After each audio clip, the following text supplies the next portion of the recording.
सुबह के समय जिले की एएसपी वैशाली सिंह की छोटी बहन राधिका सिंह और उसकी मां कमला देवी ट्रैक्टर पर ईख लेकर चीनी मिल में बेचने ले जा रही थीं। राधिका सिंह कॉलेज की स्टूडेंट थी जो मां का हाथ बटाने के लिए आई थी और उसकी बड़ी बहन वैशाली सिंह इसी जिले की एक बहुत बड़ी एएसपी अधिकारी थीं।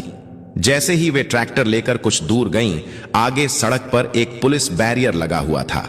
इंस्पेक्टर रमाकांत सिंधे अपने 2 हवलदारों के साथ रोड पर हर आने जाने वाले को जबरदस्ती चालान काट रहे थे और उनसे जबरन गुंडे की तरह पैसे वसूल कर रहे थे। जब राधिका सिंह और कमला देवी अपना ट्रैक्टर लेकर वहां पहुंची तो इंस्पेक्टर रमाकांत सिंधे ने उन्हें भी गुंडे की तरह हाथों का इशारा करते हुए रोका और गरजते हुए कहा, ए लड़की, ट्रैक्टर साइड में लगा और फटाफट गाड़ी का कागज दिखा। राधिका ने ट्रैक्टर रोक लिया। दोनों मां बेटी ट्रैक्टर से नीचे उतरी और बोली, जी साहब, हम फसल काटने के बाद यहीं पास वाली चीनी मिल में ले जा रहे हैं। अगर कागजात दिखाने हैं तो हमारे पास सारे कागजात हैं। रमाकांत सिंधे ने उसकी तरफ देखकर ठट्ठा लगाया। ओहो, बड़ी हीरोइन बन रही है। और ये भिखारिन की तरह दिखने वाली बुढ़िया कौन है? राधिका ने कहा, यह मेरी मां है। तो रमाकांत सिंधे ने अकड़ते हुए कहा, तुम लोग इन्हीं ईखों के आड़ में कुछ छुपाकर तो नहीं ले जा रही हो? राधिका ने बोला, सर, आपको मेरे गाड़ी की तलाशी चाहिए तो औपचारिक तौर पर करो, लेकिन मुझे और मेरी मां को अपमानित करने का कोई हक नहीं है आप लोगों को। तभी एक सिपाही ने ट्रेलर से ईख को खींचा और ईख को चबाते हुए हंसकर बोला, सर, चेहरा देखो इनका, ऐसे बोल रही हैं जैसे इसका बाप डीएम हो।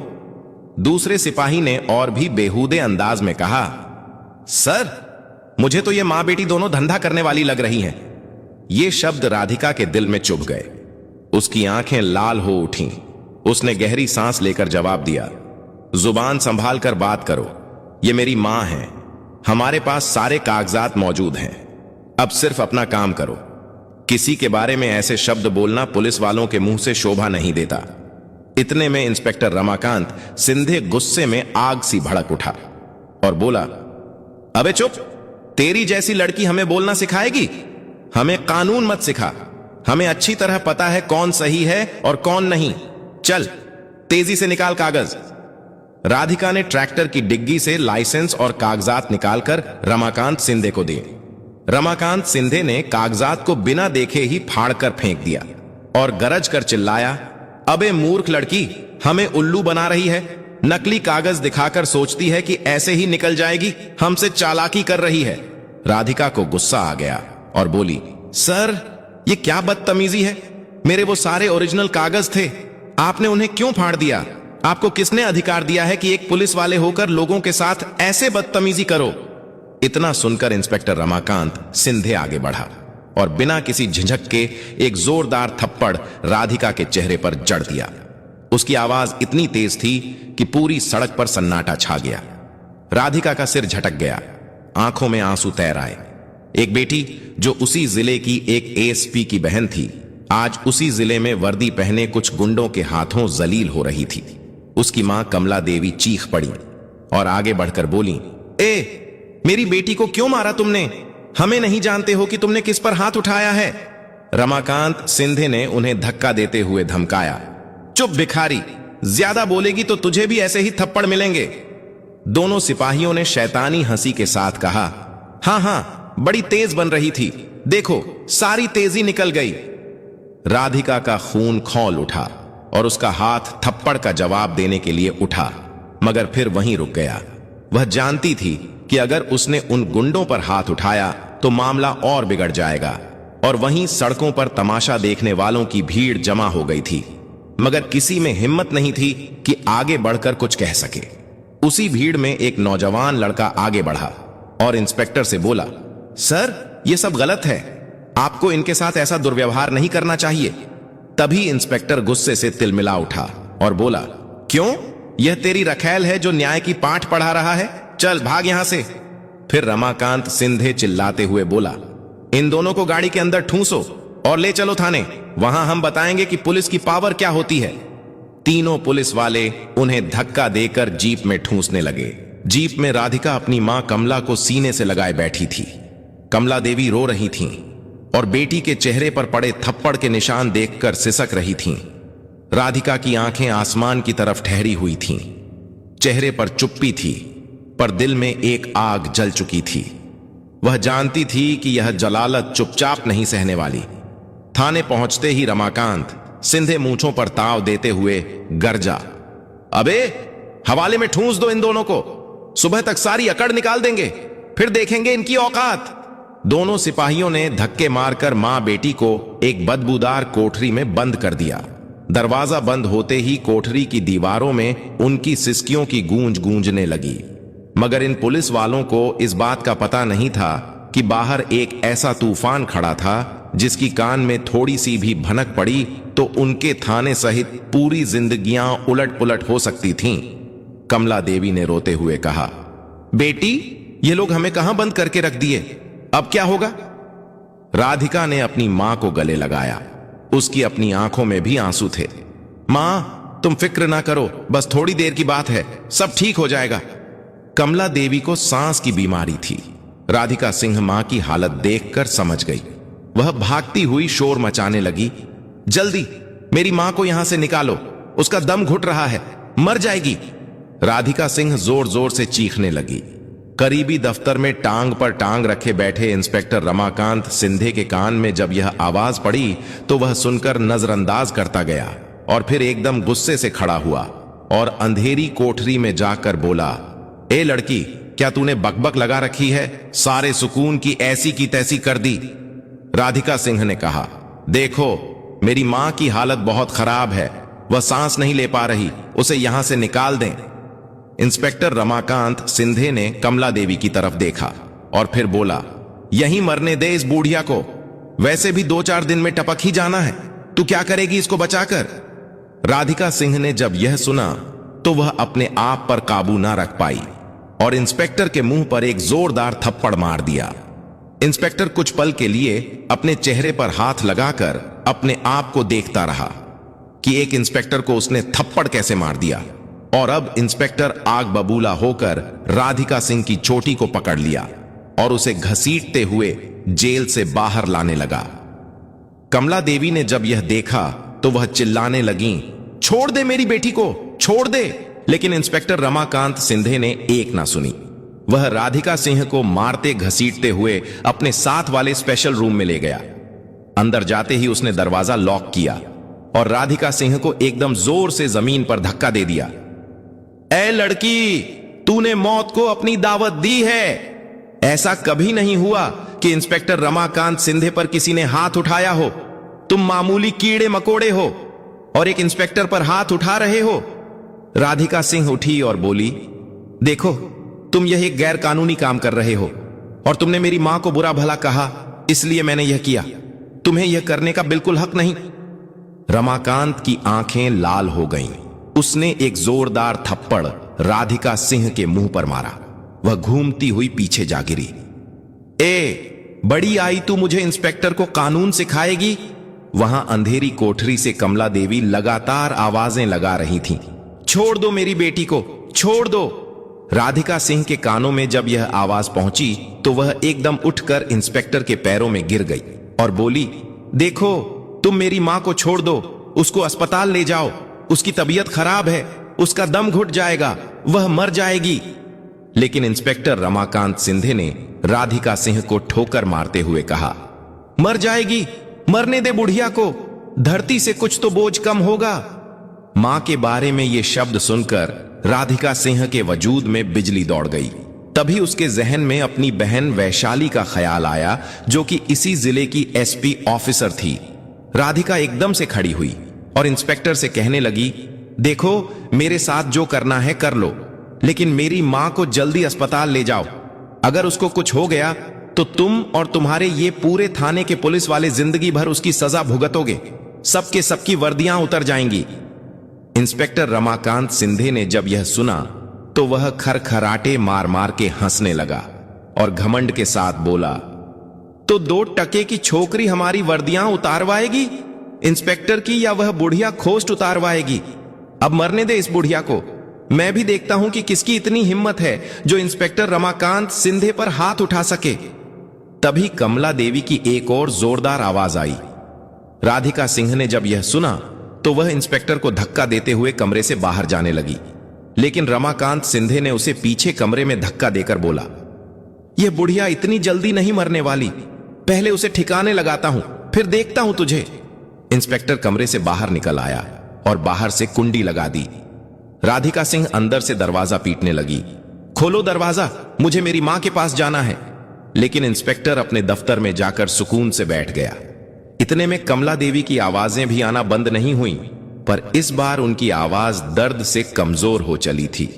इंस्पेक्टर रमाकांत सिंधे जब यह सुना तो बोला, पता नहीं बुढ़िया कब मरने वाली है, और कहकर वहीं दफ्तर में आंखें बंद करके सो गया। कमला देवी यूं ही आवाजें लगाते लगाते एकदम जमीन पर ढेर हो पड़ी, सांसें धीमी पड़ गईं और वह बेहोश होकर लेट गईं। कुछ पल बाद जब इंस्पेक्टर रमाकांत सिंधे की आंख खुली तो उसने चौंक कर कहा, यह बुढ़िया चुप कैसे बैठी है, जाकर देखता हूं। इंस्पेक्टर कुर्सी से उठकर अंधेरी कोठरी की ओर बढ़ा। जैसे ही वह वहां पहुंचा तो कमला देवी को जमीन पर पड़ी देखकर उसे लगा कि वह इस दुनिया से चली गई हैं। रमाकांत सिंधे ने घमंड भरी हंसी के साथ कहा, हाँ, ए बुढ़िया गुजर गई क्या? चलो, बड़ी मुश्किल से जान छोड़ी है तूने। उसकी आंखों में एक राक्षसी संतोष था। चलो जाकर तेरी बेटी को यह खबर सुनाता हूं, देखता हूं कैसे हमारी वर्दी यहां उतारवाएगी। यह कहते हुए वह ठहाका मारकर वहां से निकल गया। रमाकांत सिंधे ने राधिका सिंह को जिस कमरे में बंद किया था उस दरवाजे की कुंडी खोली और अंदर घुस गया। अंदर आते ही वह जोर जोर से हंसने लगा। राधिका ने जब इंस्पेक्टर की तरफ देखा तो आंसू और डर से उसका चेहरा फीका पड़ गया। वह दौड़ती हुई रमाकांत सिंधे के पास आई। मेरी मां की तबीयत कैसी है? मुझे उनसे मिलने दो, मैं हाथ जोड़ती हूं। उसने अवधि में गुहार लगाई। इंस्पेक्टर ने धिक्कारते हुए कहा, तुझे उस बुढ़िया से मिलने के लिए अब अगले जन्म का इंतजार करना होगा। राधिका के शरीर से जैसे जीवन ही निकल गया। कहां है मेरी मां? क्या हुआ उसको? ठीक तो है ना? उसने कांपते हुए पूछा। इंस्पेक्टर हंसते हुए बोला, बुढ़िया एक कोने में पड़ी हुई है, मरी सी। यह सुनकर राधिका के पैरों तले जमीन खिसक गई। वह एकदम पत्थर जैसी ठहर सी गई। तुरंत ही राधिका ने रमाकांत सिंधे को धक्का देकर पीछे हटाया और आवाजें लगाते हुए अंधेरी कोठरी की ओर दौड़ी। वहां पहुंचकर उसने देखा कि कमला देवी बेहोशी की हालत में जमीन पर पड़ी थी। मां को ऐसे पड़ा देखकर राधिका का दिल फटने लगा। वह कमला देवी के पास गिर पड़ी। मां, आंखें खोलो। मां, क्या हुआ तुम्हें? देखो मैं राधिका हूं, मैं आ गई हूं, बोलो तो कुछ मां। राधिका जोर जोर से मां को हिलाने लगी, पर कमला देवी शांत और बेहोश थी। तभी रमाकांत सिंधे आया और बोला, ऐ छोकरी, बुढ़िया गुजर चुकी है या ड्रामेबाजी कर रही है तू? उसने एक कांस्टेबल को आवाज दी। 2 कांस्टेबल भागते हुए आए और इंस्पेक्टर के कहने पर बोले, इस बुढ़िया को यहां से उठाकर ले जाओ और ठिकाने लगाओ। कोई पूछे तो कहना एक्सीडेंट में मारी गई है। सिपाहियों ने जल्दी जल्दी कमला देवी को उठाने की कोशिश की। राधिका चीख उठी और बोली, कोई हाथ मत लगाना मेरी मां को। और तुरंत राधिका ने बेताब होकर इंस्पेक्टर रमाकांत सिंधे का कॉलर पकड़ डाला और चिल्लाते हुए बोली, तुम लोगों को मैं वो सजा दिलवाऊंगी जो सजा आज तक जिंदगी में किसी ने नहीं दी होगी। रमाकांत सिंधे ने एक झटका देकर अपना गला छुड़ाया और डीठ से कहा, अबे जा रे छुईमुई, किससे शिकायत करेगी? डीएसपी से, एसपी से? वे सब मेरे बेटी भाई बहन हैं, कोई हाथ नहीं लगा सकता मुझ पर। उसने और घड़ी भर के लिए राधिका को ठुकरा दिया कि उसकी आवाज ना मानी जाए। राधिका ने आंसू भरी आंखों से मां के लिए खड़े होकर जमीन पर पड़े उनके ठंडे चेहरे को देखा और हकलाकर बोली, मूर्खों। तभी उसी हड़बड़ाहट और निर्दयता के बीच कमला देवी की सांसें कुछ धीमे धीमे फिर चलने लगीं। एक हल्की सी कराह सी आवाज आई और फिर उनकी पलकों में कंपन सा महसूस हुआ। राधिका की चीखें एक क्षण के लिए थम सी गईं और फिर वह जोर से बोली, मां, सुन रही हो? कमला देवी की आंखें धीरे धीरे खुलीं। वे बेहोशी से उभरते हुए पहले धीरे धीरे अपनी बेटी की तरफ देखीं, फिर सांस गहरी हुई। राधिका चिल्लाकर उनके गले लग गई। मां, तुम जिंदा हो? रमाकांत सिंधे और सिपाही उन पल में थर्रा गए। इंस्पेक्टर की घमंडित हंसी हंसते बोला, अरे बुढ़िया, तू तो जिंदा है। मुझे लगा कि तू तो टपक गई होगी। चल, कोई बात नहीं, अब दोनों मां बेटी को पूरी जिंदगी इसी थाने में सड़ाऊंगा। और उधर इसकी बड़ी बहन एसपी वैशाली सिंह, वह काफी देर से अपनी मां कमला देवी और अपनी बहन राधिका सिंह को कॉल कर रही थीं, लेकिन उनका नंबर बंद आ रहा था।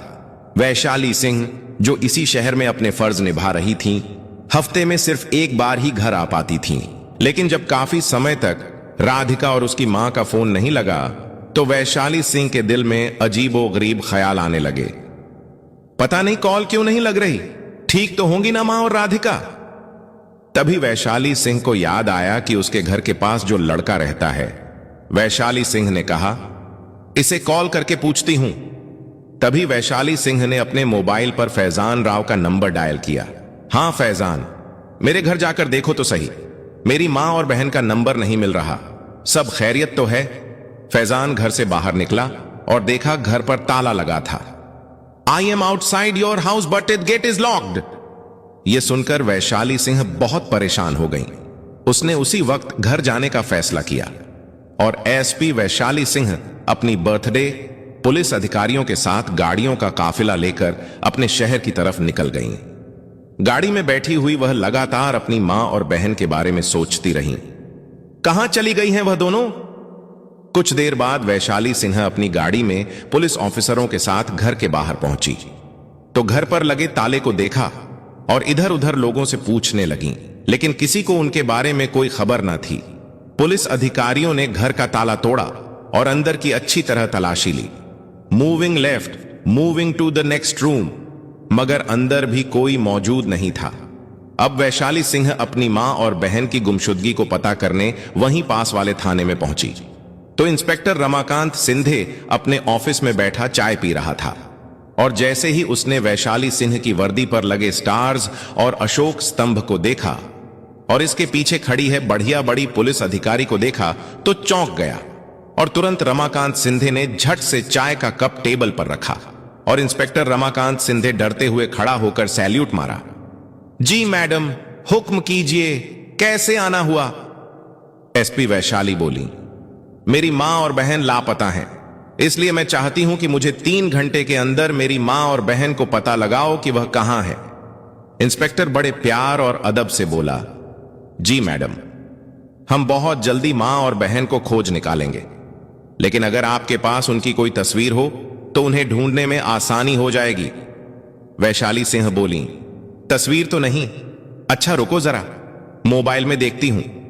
वो मोबाइल की गैलरी में तस्वीर ढूंढने लगी। ओ हां, मिल गई, ये रही। इंस्पेक्टर रमाकांत सिंधे ने बड़े प्यार से कहा, जल्दी दिखाइए। और जैसे ही वैशाली सिंह ने अपना मोबाइल इंस्पेक्टर के हाथ में दिया, राधिका और कमला देवी की तस्वीर देखकर इंस्पेक्टर का चेहरा उड़ गया, उसके हाथ कांपने लगे। वैशाली सिंह बोली, क्या हुआ, ठीक तो हो तुम? इंस्पेक्टर के दिल की धड़कन तेज हो गई और चेहरे से पसीना टपकने लगा। वैशाली सिंह ने कठोर आवाज में कहा, क्या हुआ, बताओ क्या है ये सब? इंस्पेक्टर ने कांपती आवाज में कहा, कुछ नहीं मैडम, हम उन्हें जल्द ढूंढ निकालेंगे, आप जाइए। वैशाली सिंह को इंस्पेक्टर पर थोड़ा शक हुआ, लेकिन बोली, जल्दी ढूंढो उन्हें। रमाकांत सिंधे ने घबराते हुए कहा, जी मैडम, बहुत जल्द निकाल लेंगे, आप फिक्र मत कीजिए। वैशाली सिंह वहां से जाने ही वाली थीं, तभी लॉकअप से किसी औरत की दर्द भरी चीख सुनाई दी, हमें छोड़ दो। एसपी वैशाली अचानक रुक गई, उसकी चाल ठिठक गई। उसने पीछे मुड़कर इंस्पेक्टर की ओर देखा। एसपी तेज आवाज में इंस्पेक्टर से कहा, यह आवाज किसकी है? इंस्पेक्टर का चेहरा सफेद पड़ गया, होंठ कांपने लगे। उसने निगाह झुका ली। तभी एसपी चिल्लाते हुए बोली, मैंने पूछा, कौन चिल्ला रहा है वहां अंदर? इंस्पेक्टर कुछ बोल नहीं पाया, बस हकलाने लगा। मैडम, वो एक औरत है, छोटी सी बात थी, लेकिन अब तक। एसपी वैशाली खुद को रोक नहीं पाई। वो तेजी से उस लॉकअप की तरफ दौड़ पड़ी। जैसे ही उसने दरवाजा खोला, उसके कदम थम गए, उसकी सांसें रुक गईं। लॉकअप के अंदर जो नजारा था, उसने उसके होश उड़ा दिए। वहां जमीन पर गिरी बिखरे बालों और मैले कपड़ों में उसकी अपनी मां कमला देवी और छोटी बहन राधिका सिंह बैठी थीं। एसपी वैशाली सिंह कांपते हुए अपनी मां और बहन के सामने खड़ी थीं। कमला देवी ने जैसे ही बेटी को देखा वह फूट फूट कर रो पड़ी। कमला देवी रोते हुए बोली, बेटी तू यहां कैसे आई? भगवान ने भेजा तुझे, हमें तो लगा अब कोई नहीं बचाएगा। वैशाली ने घुटनों के बल बैठकर अपनी मां के पैर पकड़ लिए। मां, ये किसने किया? किसने तुम्हें यहां बंद किया? राधिका सिंह, जो कोने में सिमटी हुई बैठी थी, धीरे धीरे सिर उठाया तो देखा उसकी बहन सामने खड़ी है। तो तेजी से बहन के पास गई और अपनी बहन के सीने से लिपट गई और कांपती आवाज में कहा, दीदी, वो इंस्पेक्टर और ये पुलिस वाले बहुत बुरे हैं। इन्होंने हमारे साथ बहुत गलत किया है। दीदी, जब हम ट्रैक्टर पर ईख लेकर बेचने जा रहे थे तो ये लोग हमें रोक लिए और हमसे गाड़ी के कागज मांगे। जब मैंने कागज दिया तो कागज को फाड़ दिया और पैसे मांगने लगे। मैं मना किया तो मां को धक्का दिया और जब मैंने विरोध किया तो हमें थाने ले आया। मां को मारा, मुझे भी, और कहा कि कोई हमारी बात नहीं सुनेगा। वैशाली के चेहरे पर क्रोध की ज्वाला फैल गई। उसकी आंखें लाल हो गईं। एक अफसर नहीं, अब एक बेटी और बहन खड़ी थी वहां। वह धीरे धीरे उठी और लॉकअप से बाहर निकली। इंस्पेक्टर और बाकी सिपाही डर के मारे पीछे हट गए। एसपी गरजती आवाज में कहा, वर्दी पहनकर तुमने औरतों पर हाथ उठाया, वह भी मेरी मां और बहन पर। इंस्पेक्टर हकलाया, हम मैडम, गलती हो गई, पहचान नहीं पाया। एसपी वैशाली चीखते हुए बोली, गलती नहीं, पाप किया है तुमने। उसने तुरंत एक आईपीएस अफसर को आदेश दिया, इंस्पेक्टर और शामिल सिपाहियों की इन सबको ड्यूटी से सस्पेंड किया जाए और इनके वर्दी उतारो अभी के अभी। आईपीएस अधिकारी ने 2 पुलिस अधिकारियों को आदेश दिया। 2 पुलिस अधिकारी आगे बढ़े और सबके सामने थाने में जबरन इंस्पेक्टर और उन 2 सिपाहियों की बेल्ट और टोपी उतारी गई। थाने में सब खामोश थे। एसपी वैशाली आगे बढ़कर बोली, अब इन्हें उसी लॉकअप में डालो जहां इन लोगों ने मेरी मां और बहन को रखा था और इन्हें दिन में सिर्फ एक बार खाना दो, और वो भी सूखी रोटी। पुलिस अधिकारियों ने आदेश का पालन किया। इंस्पेक्टर और उसके 2 साथी उसी सेल में ठूंस दिए गए। वैशाली ने दरवाजा बंद करते हुए कहा, अब महसूस करो वह अपमान जो हर निर्दोष औरत यहां झेलती है। थाने के बाहर मीडिया और अधिकारी जमा हो चुके थे। वैशाली ने सबके सामने बयान दिया, कानून सबके लिए बराबर है, चाहे अपराधी पुलिस की वर्दी में ही क्यों ना हो। कमला देवी और राधिका को सम्मान पूर्वक थाने से बाहर लाया गया। वैशाली ने अपनी मां का हाथ थामा और कहा, अब कोई भी तुम्हारे साथ अन्याय नहीं करेगा मां, जब तक तुम्हारी बेटी जिंदा है। थाने के ऊपर हवा में तिरंगा लहरा रहा था और पहली बार उस इमारत में इंसाफ की गूंज सुनाई दे रही थी। कहानी यहां खत्म होती है, लेकिन एक मजबूत सीख के साथ।